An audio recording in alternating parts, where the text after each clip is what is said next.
नमस्कार, आप देख रहे हैं हिंदुस्तान मेल न्यूज और आइए करते हैं आज की खबरों की ओर। मध्य प्रदेश की उच्च शिक्षा तकनीकी शिक्षा में हुआ शामिल। अब स्कूलों के साथ कॉलेजों में भी खेला जाएगा सितोलिया। बच्चों पर बुरी नजर रखने वालों का क्या करेगी पुलिस, तैयार कर रही हर आरोपी की कुंडली। डिजिटल अरेस्ट कर वृद्ध महिला से की 40 लाख की ठगी, पुलिस जांच में जुटी।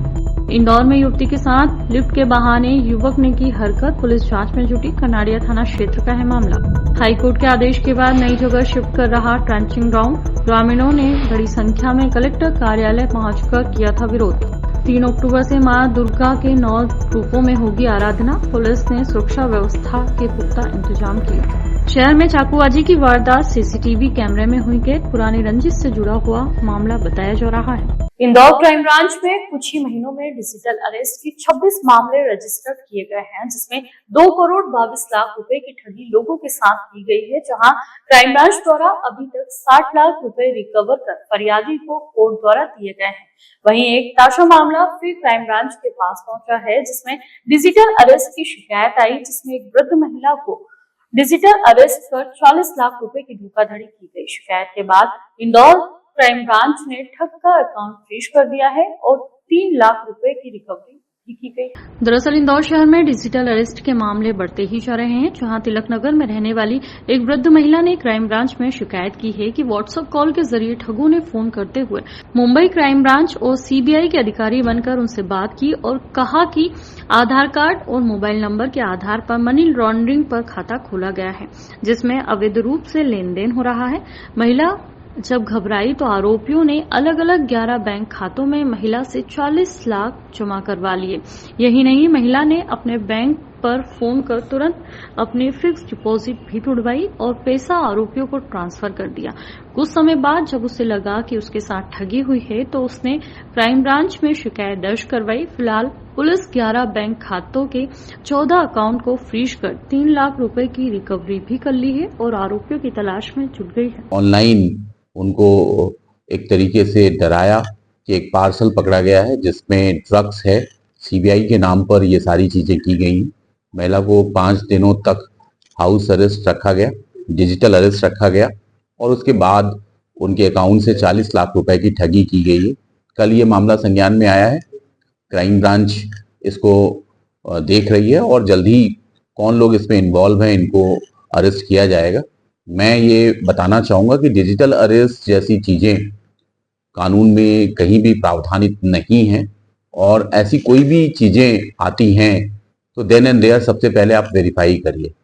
आप अपने बेटे से जो विदेश में रह रहे हैं या अपने रिश्तेदार से तत्काल फोन पे संपर्क करिए, लोकल पुलिस पे संपर्क करिए।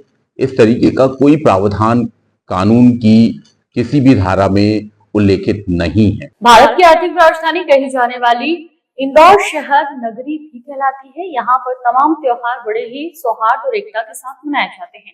बात की जाए सुरक्षा व्यवस्था की तो 3 अक्टूबर को मां नव दुर्गा की आराधना को लेकर कई कार्यक्रम आयोजित हो रहे हैं, जिसको लेकर पुलिस द्वारा सुरक्षा के पुख्ता इंतजाम की बात कही जा रही है। इंदौर के additional police commissioner Amit Singh द्वारा बताया गया कि 3 अक्टूबर से मां दुर्गा की आराधना को लेकर शहर के तमाम क्षेत्रों में कार्यक्रम आयोजित किए जाएंगे। त्योहारों को लेकर पुलिस द्वारा 1 महीना पहले से तैयारी शुरू की गई थी। इन तैयारी में जो आदतन बदमाश है उन्हें चिन्हित करने के बाद उनके अपराध अनुसार उन पर कार्रवाई की गई, जिनमें से करीबन 1000 के करीब तत्वों को चिन्हित कर बाउंड ओवर की कार्रवाई की गई और दर्जनों आदतन बदमाशों की जमानत तक निरस्त कराई गई। बात की जाए सुरक्षा की तो 500 से अधिक पुलिस जवानों को शहर के विभिन्न क्षेत्रों में तैनात किया जाएगा। छोटे से लेकर बड़े गरबा पांडालों पर निगरानी के लिए नगर सुरक्षा समिति और आयोजकों के साथ बैठक की गई, जिसमें सीसीटीवी कैमरा अनिवार्य रूप से लगाने की हिदायत दी गई है। तो वहीं दूसरी ओर हिंदू संगठनों द्वारा मांगों को लेकर ज्ञापन भी सौंपा गया, उसका भी बारीकी से अवलोकन करने की बात कही जा रही है। इंदौर में बेकाबू होकर युवकों द्वारा चलती रोड पर ही चाकूबाजी की घटना को अंजाम देते हुए नजर आ रहे हैं और इसी के चलते परदेशीपुरा थाना क्षेत्र में पुरानी रंजिश को लेकर युवक पर धारदार हथियार से हमला किया गया।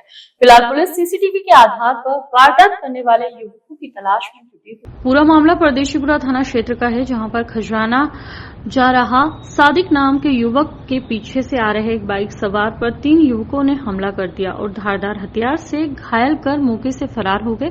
पूरी घटना सीसीटीवी कैमरे में कैद हुई है, जिसके आधार पर पुलिस तीनों बदमाशों की तलाश में जुटी हुई है। बताया जा रहा है कि पुरानी रंजिश को लेकर यह हमला किया गया है। चंद मिनट में युवकों ने इस वारदात को अंजाम दिया है। पहले से फॉलो कर रहे इसमें 3 लोग, जिन्होंने गली नंबर 11 के पास में आकर, अंधेरा था और उस समय उनको रोक करके चाकू से हमला किया है।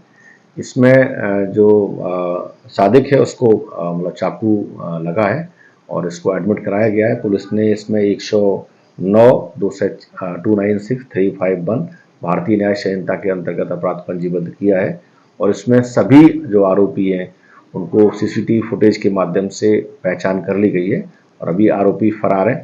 उनकी धरपकड़ के लिए लगातार टीम प्रयास कर रही है। मध्य प्रदेश सरकार के उच्च शिक्षा और तकनीकी शिक्षा विभाग ने पिट्ठू खेल को अब कॉलेजों के खेलों में भी शामिल करने के आदेश जारी किए हैं। इस खेल को मध्य प्रदेश में आम बोलचाल में सितोलिया के नाम से भी जाना जाता है। प्रधानमंत्री नरेंद्र मोदी भी पिट्ठू खेल को पुनः लोकप्रिय बनाने का उल्लेख मन की बात कार्यक्रम में कर चुके हैं। इसके बाद से ही केंद्र सरकार और प्रदेश सरकार ने इसके संबंध में अमल करना शुरू किया था। अब इस खेल को लेकर दोनों ही सरकारी विभागों ने आदेश जारी कर दिए हैं। मध्य प्रदेश के उच्च शिक्षा विभाग के अपर सचिव वीरेन सिंह भलावी ने आदेश जारी कर पिट्ठू खेल को कॉलेज के खेलों में भी शामिल करने को कहा है। यह इतिहास में पहली बार होगा। पिट्ठू फेडरेशन ऑफ इंडिया की तरफ से मांग की गई थी कि 12वीं तक राष्ट्रीय स्तर पर खेल चुके छात्र इसे कॉलेज में नहीं खेल पाते थे। ऐसे में छात्रों को इस प्राचीन व पारंपरिक खेल को मजबूरी में बीच में ही छोड़ना पड़ता था। मध्य प्रदेश स्कूल शिक्षा विभाग द्वारा 2022-23 में पहली बार पिट्ठू को स्कूली खेलों में शामिल किया था। पिट्ठू फेडरेशन ऑफ इंडिया द्वारा 3 साल में सब जूनियर, जूनियर और सीनियर बालक व बालिका आयु वर्ग की 6 चैंपियनशिप का आयोजन किया जा चुका है। मध्य प्रदेश की आर्थिक राजधानी इंदौर की पुलिस अपराधियों को लेकर बड़ा काम कर रही है। जिले की देहात पुलिस यौन प्रताड़ना के मामले में आरोपी रहे लोगों का डेटा तैयार कर रही है। यह डेटा पिछले 10 साल का है। इसमें उन आरोपियों पर खासतौर से गौर किया जा रहा है जो बच्चों की यौन प्रताड़ना में संलिप्त है। बता दें, पुलिस को यकीन है कि इससे महिला सुरक्षा को मजबूती मिलेगी। वरिष्ठ पुलिस अधिकारी ने बताया कि उनके विभाग ने पहले ही 11,259 आरोपियों अपराधियों पर डाटा तैयार कर लिया है। उनमें वे आरोपी भी शामिल हैं जो आते जाते महिलाओं पर भद्दे कमेंट करते हैं। पुलिस आरोपियों को घर घर जाकर भी चेतावनी दे रही है। पुलिस अधिकारियों का कहना है कि इस डाटा से फायदा होगा। आरोपी चाहे पहली बार अपराध कर रहा हो या वो आदतन अपराधी हो, उसकी पूरी जानकारी हमारे पास होगी। उसकी परमानेंट एड्रेस, करंट एड्रेस, उसके संपर्क, उसका काम, उसका आपराधिक रिकॉर्ड, जमानत संबंधी और परिवार की पूरी जानकारी हमारे पास होगी। उन्होंने कहा कि यह डेटा तैयार कर हम इन लोगों को एक तरह से पीछा कर रहे हैं। हम उनकी गतिविधियों पर लगाम लगा रहे हैं। हम भी यह कोशिश कर रहे हैं कि जो आरोपी जमानत पर बाहर आए हैं उनकी जमानत रद्द कर दी जाए। इंदौर में एक बार फिर एक युवती के साथ छेड़छाड़ के प्रयास किए जाने की घटना सामने आई है। इंदौर के बाईपास पर लिफ्ट देने के बहाने एक युवक ने पीड़ित युवती से दुष्कर्म का प्रयास किया, लेकिन पीड़िता के चिल्लाने पर युवक ने महिला का मुंह दबा दिया और वहां से भाग गया। पुलिस ने पीड़िता की शिकायत पर मामला दर्ज कर लिया है। दरअसल इंदौर के कनाड़िया थाना क्षेत्र में रहने वाली एक युवती द्वारा ड्यूटी खत्म कर अपने घर जाने के लिए बाईपास पर सिटी बस का इंतजार कर रही थी, लेकिन बस नहीं मिली तो उसने एक बाइक सवार से लिफ्ट मांगी और आगे तक छोड़ने की बात कही, जिसके बाद बाइक सवार ने युवती को बाइक पर बैठाया और सुनसान जगह में गाड़ी रोककर युवती से छेड़छाड़ का प्रयास किया। पीड़िता के शोर मचाने पर बदमाश ने महिला का मुंह दबा लिया और भाग गया, जिसके बाद युवती ने कनाड़िया थाने पुलिस में शिकायत की और अज्ञात बदमाश द्वारा दुष्कर्म का प्रयास किए जाने की शिकायत दर्ज करवाई है। फिलहाल पुलिस सीसीटीवी के आधार पर बदमाश की तलाश में जुटी हुई है। कनाड़िया में एक घटना हुई है जिसमें एक युवती ने बारिश में एक व्यक्ति से लिफ्ट लिया था। वो व्यक्ति जो था उसने आगे जाके उनके साथ अश्लील हरकत की है, ऐसी सूचना आई है। हम सारे पक्षों की हमारी जो पुलिस है वो जांच कर रही है। जो भी तथ्य सामने आएगा उसके अनुरूप कार्रवाई की जाएगी, किसी को भी बख्शा नहीं जाएगा। इंदौर जिले की राव नगर परिषद में बने ट्रंचिंग गांव को लेकर हाईकोर्ट के आदेश के बाद नगर निगम इसे नई जगह शिफ्ट कर रहा है, जिसको लेकर ग्राम माचला में नया ट्रेंचिंग ग्राउंड बनाया जा रहा है, जिसके विरोध में ग्रामीणों ने बड़ी संख्या में कलेक्टर कार्यालय पहुंचकर ट्रेंचिंग ग्राउंड का विरोध किया है और इसे अन्यत्र शिफ्ट करने का भी निवेदन किया है। दरअसल इंदौर जिले के राव नगर परिषद में बने ट्रेंचिंग ग्राउंड को लेकर राव के संस्कृति पार्क सहित 12 से अधिक कॉलोनी के रहवासियों ने हाईकोर्ट में याचिका दायर की थी, जिसके बाद हाईकोर्ट ने आपत्ति लेते हुए नगर परिषद को ट्रेंचिंग ग्राउंड अन्यत्र शिफ्ट करने का निर्देश दिया है।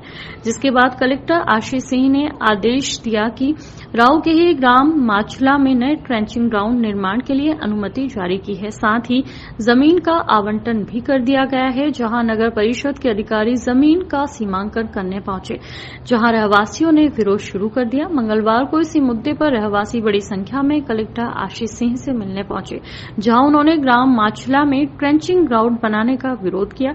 रहवासियों का कहना है कि माचला में निजी यूनिवर्सिटी, कई स्कूल और प्रधानमंत्री आवास योजना की बड़ी मल्टी पलाश परिसर स्थित है। यदि यहां ट्रेंचिंग ग्राउंड बनाया जाता है तो बच्चों और रहवासियों के स्वास्थ्य पर गहरा असर होगा, लिहाजा ट्रेंचिंग ग्राउंड को अन्यत्र शिफ्ट किया जाए। रहवासियों का कहना है कि यदि इसे शिफ्ट नहीं किया जाता है तो हाईकोर्ट जाने पर मजबूर होना पड़ेगा। 155/1/2 खसरे नंबर पे राव नगर परिषद का वेस्ट कलेक्शन एवं ट्रीटमेंट का प्लांट आ रहा है और इसके विषय में ग्राम पंचायत को किसी प्रकार की कोई जानकारी थी नहीं। उसके 500 मीटर के दायरे के अंदर 6 से 7 हज़ार परिवार निवास करते हैं और कहीं ना कहीं ये है कि भविष्य में वहाँ पे भी देवगुरड़े जैसी स्थिति निर्मित हो जाएगी। इसलिए हम लोग ये चाहते हैं कि वो कचरा हमारे वहाँ पे नहीं लाया जाए। इसी विषय में हमने आज पहले एसडीएम साहब को, तहसीलदार साहब को, कलेक्टर महोदय को ज्ञापन हम पहले दे चुके हैं। एक बार आज हम सामूहिक सभी लोगों को लेकर आए हैं ज्ञापन देने के लिए। आज उन्होंने ज्ञापन हमसे ले लिया है। वहाँ पे हमारा कचरा पेटी पास में आ रहा है, वैसे परेशानी है हमारे और बीमारी लोग रहते हैं ओल्ड एज होम में, तो वहाँ पे जो पास में आश्रम के पास में अगर ये कचरा पेटी आ जाएगा तो ऐसे परेशान लोग हैं, दुखी परेशान और बीमारी में है, व्यवस्था में है और उनको हम दवाई गोली मेडिसिन देते हैं और उनका ट्रीटमेंट करते हैं।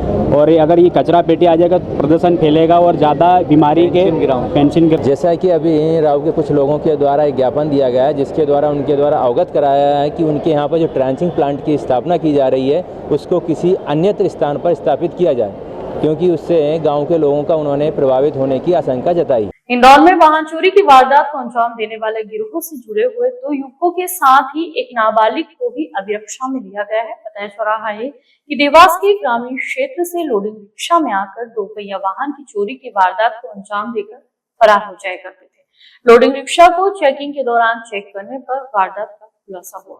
दरअसल लसूड़िया पुलिस को सूचना मिली थी कि देवास के ग्रामीण अंचल के कुछ लोग चोरी के लिए आते हैं और 2 पहिया वाहनों को चंद मिनट में चोरी कर ले जा रहे हैं। सूचना के आधार पर घेराबंदी करते हुए चेकिंग अभियान चलाया गया था और उस दौरान एक लोडिंग रिक्शा पर पुलिस को शंका होने पर उसकी चेकिंग की गई तो पता चला कि उसी के माध्यम से 2 पहिया वाहन को चोरी की वारदात को अंजाम देते थे। पुलिस द्वारा एक नाबालिग को अभिरक्षा में लिया गया तो वहीं राज और राजेश नाम के 2 युवकों को पकड़ा भी गया है। मामले की जानकारी देते हुए एडिशनल डीसीपी अमरेंद्र सिंह द्वारा बताया गया कि पकड़ाए युवकों के पास से मोटरसाइकिल, एक लोडिंग वाहन भी बरामद किया गया है।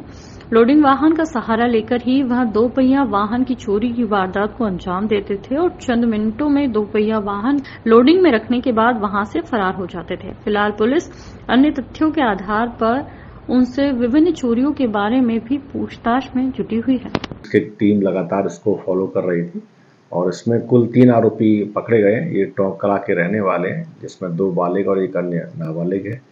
इनके पूछताछ में इन आरोपियों से कुल 8 वाहन बरामद हुए। इनमें से 7 मोटरसाइकिलें और 1 महिंद्रा पिकअप है। लगभग 8 लाख से अधिक का मसरूका है। ये सभी आरोपी टोंक कला जिला देवास के रहने वाले हैं और इनका पूर्व का कुछ का रिकॉर्ड भी है। और